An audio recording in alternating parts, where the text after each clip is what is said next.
Nagmanyanita dahil may sa birthday ni mama. Ha? Ay, hati na aman.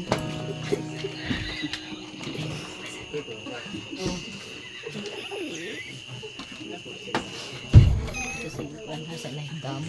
Yato.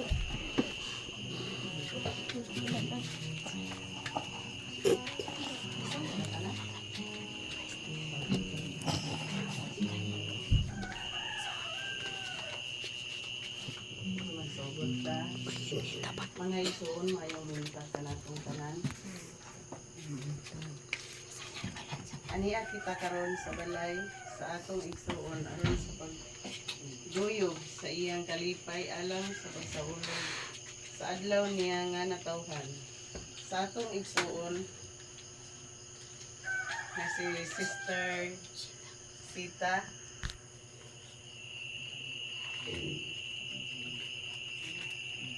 mga igsoon atong ipahibalo ang atong ipahilo na ang atong kaugalingon alang sa pasiunang awit.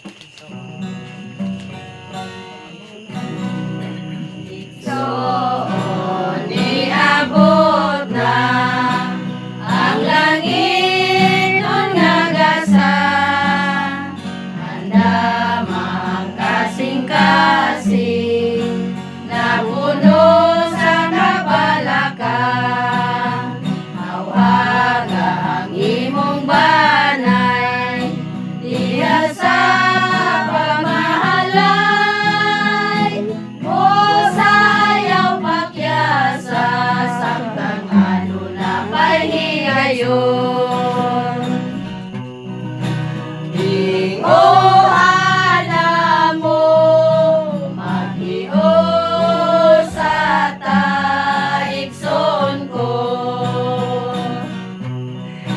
imanin kinabuhi ang tanan lumalabay lamang sa gusto o sa dili ang tanan atong ikalimtan ang bugtong magpabilin gugma o binuhatan o sayang pakyasa samtang aduna pahigayon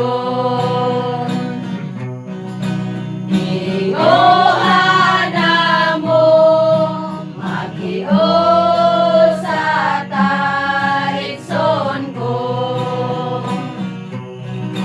man ining kinabuhi ang tanan lumalabay lamang sa gusto o sa dili ang tanan atong hikalimtan ang bugtong magpabilin gugma o binuhatan o sayaw pakyasa samtang ano na pahigayon.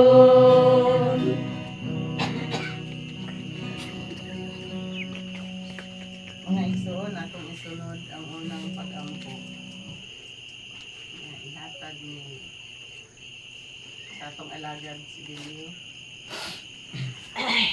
Katagan sa nagkaman sa ganito. Alalagin naman dagang salamat sa panahon ng mga katanamo.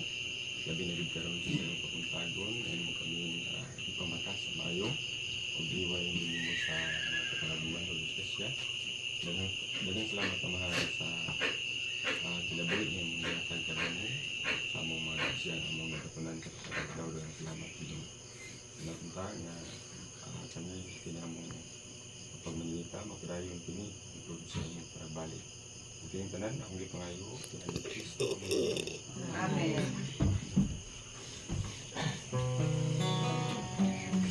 Mga igsoon sa dili pa kita mobasa sa atong ebanghelyo karong buntaga ato sang awiton ang pulong sa kinabuhi. Balik Kalikunta sa pag-awi, ang pulong sa atong Ginoo.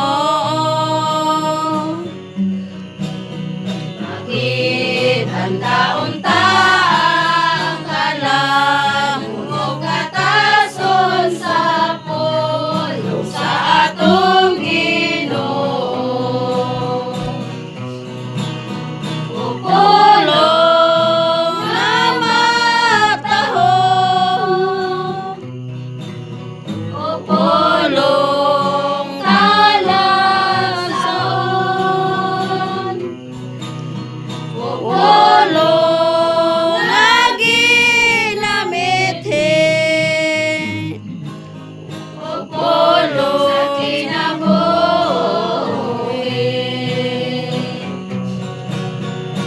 Tuloan mo kami, O Ginoo, sa paghinuma sa pulong mo.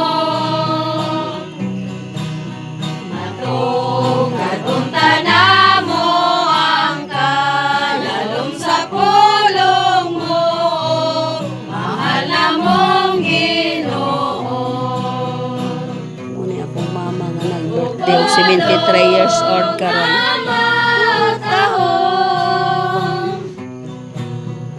Pulong kalagsaon, o pulong na ginamithi, o pulong sa kinabuhi. Mga igsoon atong isunod ang pagbasa sa atong Ebanghelyo karong buntaga. Pagabasa. Takas na mga kain.